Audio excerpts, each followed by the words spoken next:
Thank you very much. We have a forum for adivasi discourse in JNU.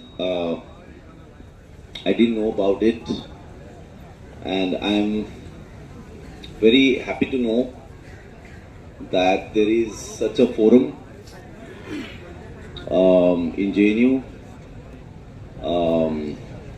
It's quite a remarkable thing to have a forum on Adivasi discourse, but you can just say forum on Adivasi in JNU, and that also outside the hallowed buildings that are there in the academic block. I think it is also time to get out of those big buildings there in the academic block and at least come till here. Then eventually I think we will also hopefully make the next step outside the campus. So, which is very much needed. As I walked into this venue here, I ran into Vani, and she just told me that she did a field work in Bijapur, and it was so good to hear that. I also studied in this supposedly very prestigious institution called JNU, and it was very rare to meet anyone who would do a field work on Bijapur and go there. There would be people who used to go to Adivasi areas, but those were not really, that is not the zeitgeist of JNU, that is not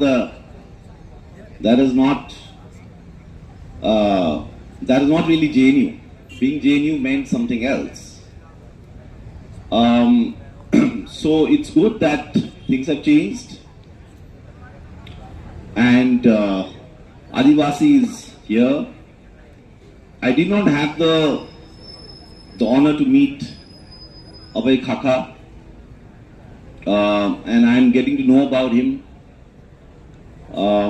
So I want to pay homage to him and his work as I get to know about him. I'm reminded, I think this was around, when was he writing this? This was in 18, okay. Around maybe slightly before that, I remember this term called Jal Jangal Zameen, which came into wide usage. And I just want to pick one thing which Madam was saying earlier, Vani Khaka was saying, which is Jal Jangal Zameen, and this other word which came called Dharti. And I feel that you, by saying this, you have completed a thought process which was inside me for a long time, and I didn't know how to articulate it, because the Jal Jangal Zameen is used in a supposedly pro-Adivasi way, and it is, Jal Jangal Zameen is used as a way to counter, say, big mining interests that are displacing Adivasis. It is used as a pro-Adivasi, favoring the rights of Adivasis. And yet, I was always thinking that there is something amiss here in this Jal Jangal Zameen. And it definitely came into discourse again, talking about discourses. There are other discourses also, which may be around the time of the Narmada Bachao Andolan. I think this Jal Jangal Zameen was used extensively by social movements that are also often called new social movements. But I think Jal Jangal Zameen seems to also fragment what it means to be Adivasi, So it was used more like that Adivasis have been deprived of, say, the means of livelihood, for example, right? So we need to give them rights, we need to empower them, that kind of thinking, which is very much a part of the the neoliberal or whatever you want to call it, post-neoliberal state, which out of a kind of guilt, has to give rights to adivasis, then say that, okay, so we need to save your Jal Jangal Zameen. But when you say dharti, dharti, when you say it is like, I think it's very difficult to incorporate dharti in your policy documents, for example. That it cuts very deep. There is something which is kind of impenetrable there when you say it is about the dharti. Recently I was in Chhattisgarh in Gidam, and they have an annual celebration. They are called the Bhumkal celebration. So Bhumkal, now if you were to understand Bhumkal, I think the term Bhumkal has many meanings. If you were to understand Bhumkal, Kal as in say time, Bhum as in if you were to think of it as the Dharti, the earth. If you think of Bhumkal celebration, then it is the time of the earth. You see, it is not the time of the Adivasi. You would imagine that the Adivasi would celebrate their own time, the time of the Adivasi. No, the time of the Adivasi never comes. Because they are not just people who are on the forest, who are by the river, they are not just people like that, like human beings, right? They are the Dharti itself. You can't separate the two. So, when you say it's the time of the earth, so when the Adivasi is in rebellion, and that's what the Bhumkal celebration is about, that the Adivasi warrior, Gundadhur, he leads this, which is not just an uprising, by the way. Remember the work by Ranajit Guha called Elementary Aspects of Peasant Insurgency in Colonial India. Ranajit Guha's Elementary Aspects of Peasant Insurgency in Colonial India is like the seminal book of post-colonialism, the seminal book of subaltern studies. My earlier speaker referred to Sumit Sarkar. Sumit Sarkar had some issues with subaltern studies. He was with subaltern studies, but later he came out of it, right? Because too much of post-structuralism, too much of Gayatri Spivak happening in that. But if you look at the grounds on which Sumit Sarkar would come out, this definitely was not a ground. As in, if you're talking about the elementary aspects of peasant insurgency, which was basically about tribal revolts, which was called revolts.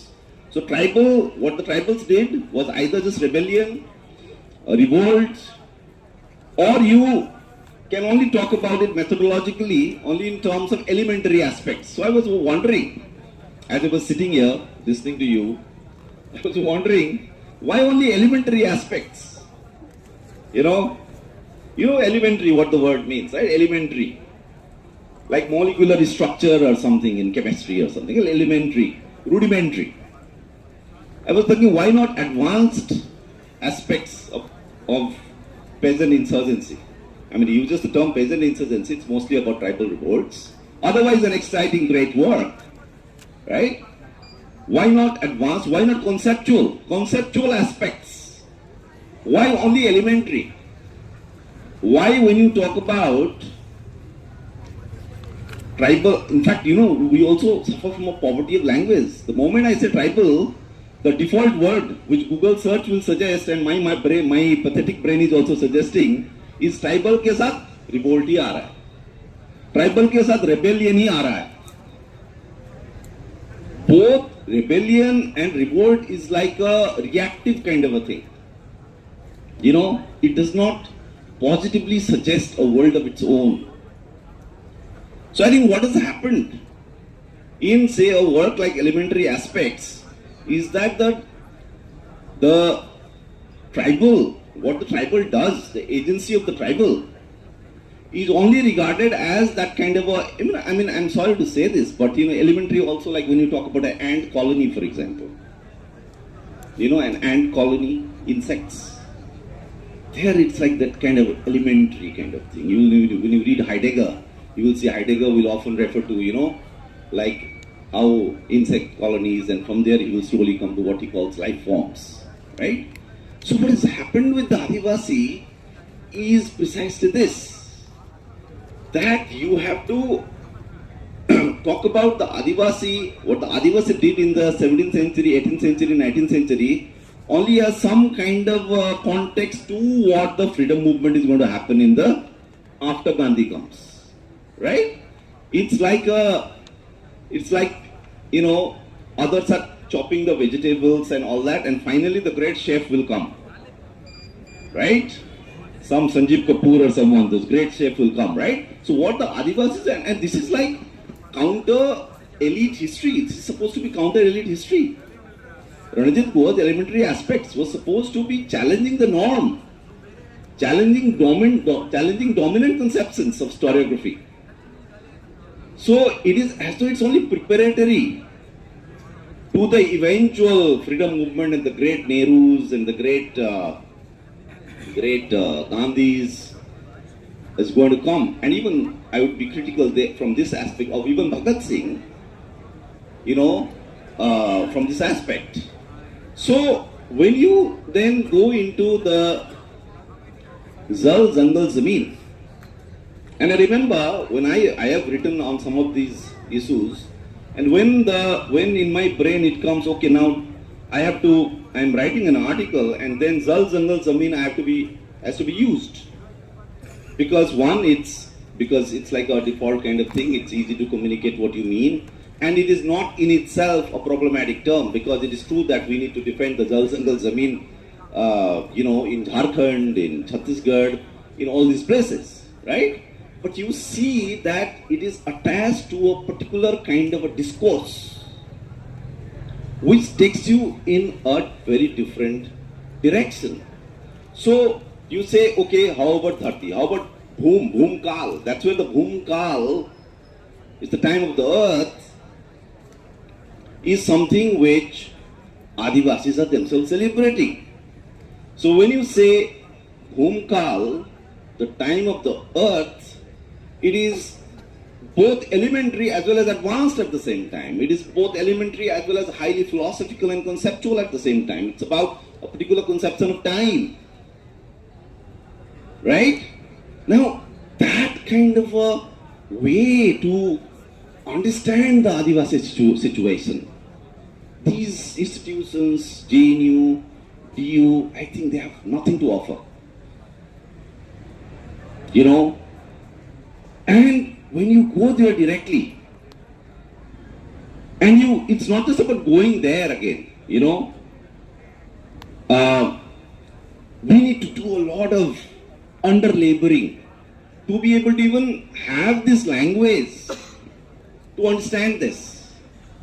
So that's where I want to salute someone like Abhay Khaka, who seem to have been moving in that direction. And this is a task which I think as researchers, as people living off whatever taxpayers' money, the right wing is attacking JNU, that these people taking to all the taxpayers' money, and they are just too old to study. Yeah, Jahangir National University. I appeal to Jahangir National University that this is a task. I don't care whether it's the right wing saying, but it is true that JNU gets a disproportionately large portion of the funds. And what is doing? We need to ask these questions. Don't leave it only to the right wing to ask these questions. Why aren't you asking? And a question like that emerges out of Abhay Khaka's work also. The other thing I want to tell you is, in Chhattisgarh, my recent visits there is a tremendous kind of resurgence of social movements going on there. I do not know social movements is the right word. Again, as I told you, we don't have the language. We need to under labor to even have the language. But there are movements. I'm talking specifically about Bastar. There is a little village called Silgair. It's a little village But it's not even a village as you would imagine it. It's just a patch in the forest. And when you go there, you think you have read somewhere that Silgir is a village, and then you wonder where is the village. And that is one thing which you will be surprised when you go there, that actually the village is not even like a cluster which you would imagine. You know, it is just a part of the forest. You know, so in Silgir there is a movement against building of security force camps there. Can you imagine? Place where there is just forest, there is no electricity, you know, there are no roads even. Suddenly, there is this really high-tech security force camp armed with all kinds of Israeli drones, you know, most high-tech AI-powered drones are suddenly there. And there's a CRPF camp, there's a BSF camp in the middle of nowhere, you know. And then there's a huge road, like your Delhi-Meerut expressway. You would imagine that the local Adivasis don't even have a bike. Just about maybe some of them have a bicycle. And you would wonder, why are there huge metalled roads? Is there a Delhi-Meerut expressway, Yamuna expressway to Agra, in the middle of the Bastar forest, the Dandakaranya forests, where eventually, by the way, the earlier government, the Congress government of Baghel, was having this Ram Path or something, because of course, mythology, Ram Path Gaman, you not just have to go, I mean, it's because the Dandakaranya forests are there, so in the Ramayana you have stories referring to Dandakaranya forest, so you have the Ram Path Gaman, right? And then you have this. So you have these huge roads, and it is all about a kind of militarization in Bastar to make sure that the iron ore mines, and not just iron ore, but also rare earth metals, you know, like cobalt, the kind of rare earth metals that are there in your cell phones. So the digital kind of revolution, as you know, is not possible without those rare earth metals, those kind of like cobalt, right, or lithium for electric vehicle batteries. And those kind of rare earth metals are there, and they are secretly mining that. So to make sure that happens, what you see is that there you have this kind of tremendous militarization, corporatization. The same, even the opposition parties, they might be opposing Adani at the national level. But in Chhattisgarh, there is Adani's investment. When the Congress was in power, how will you explain that? Tell me. Give me an explanation. How is that possible? Right? But because I think one of the reasons why it is possible is because the Adivasi area. You know, you can do anything there. Even opposition parties, they don't care when it comes to what's going on there. So there are aerial bombings going on. Recently I told someone that, you know, there are some aerial bombings in Bastar area. And they said, no, like, how can that be? It's no, it happened in Mizoram in the 60s under Indira Gandhi. Of course, Gaza, right? So there is and a lot of the drones that are used for these aerial bombings are, of course, Israeli manufactured. So all this is happening today in front of us. So I have written a little bit on this, on particularly the Silgir movement, and then there are other movements that are going on in order to make sure that these huge metal roads and the huge camps of security forces that are leading to rampant militarization does not happen. And as you know, Chhattisgarh has a chief minister from Adivasi background. And even a taxi driver you talk to will tell you what is going on there. You know, so I think there are resistance going on in all these places. Adivasis, I think they are really, they are not just resisting, but the resistance is happening in really innovative and creative ways. But I think speaking out of a place like this university, I think the question is really to ourselves that what are we doing with all these academic frameworks that are there. It's not just about your personal commitment. I don't want you to go home feeling guilty, oh, I have not done something. No, I think it's an entire systemic thing. Even your post-colonial studies. In fact, when I wrote the essay after coming back, to Delhi on Silgate, what I saw in the Silgate movement, invariably my brain moved towards referring something from Fanon, referring something from Cabral. So, but even with Fanon, and this is something I think in future the forum on Adivasi discourse can take it up. Even the way you read Fanon, like the kind of appropriation of Fanon, the kind of co-option of Fanon by post-colonial studies has been such that we have forgotten, how to even read Fanon in the light of what is happening with the Adivasis here. So I had mentioned there, and this is the last point, is that when you're talking about Adivasi culture, for example, the thing that the movements in Bastar are today posing, conceptually we can say, the conceptual problem for us and how we grasp it conceptually, is that how can the question of culture be the question of existence itself?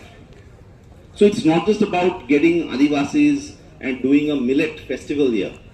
It is not just about getting a few token Adivasis and doing this, that or the other, or even like doing some work on Jal Jangal Zameen, or even Hastev Bachana Hai, Hastev Forest.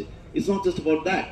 But in Bastar, in Chhattisgarh, in places like Jharkhand, the question of saving the culture of Adivasis, it's a question of their very existence. Astitva ka ladai hai.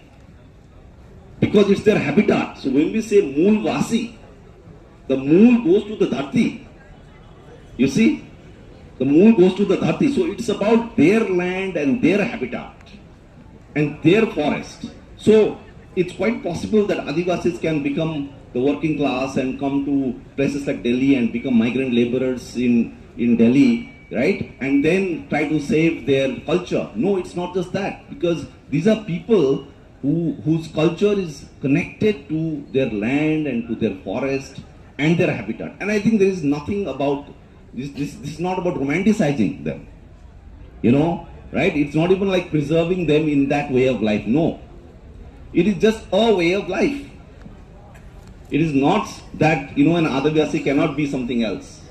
That an Adivasi cannot be, cannot be a AI scientist or something, or a NASA chief. No, it's not about that. It's just that there is a form of life there, and if they want to be like that, then they should be allowed. You can't impose this kind of militarization and corporatization, which is what is going on in large parts of Adivasi areas. There is much more to say, but I think we are running short of time. Thank you very much.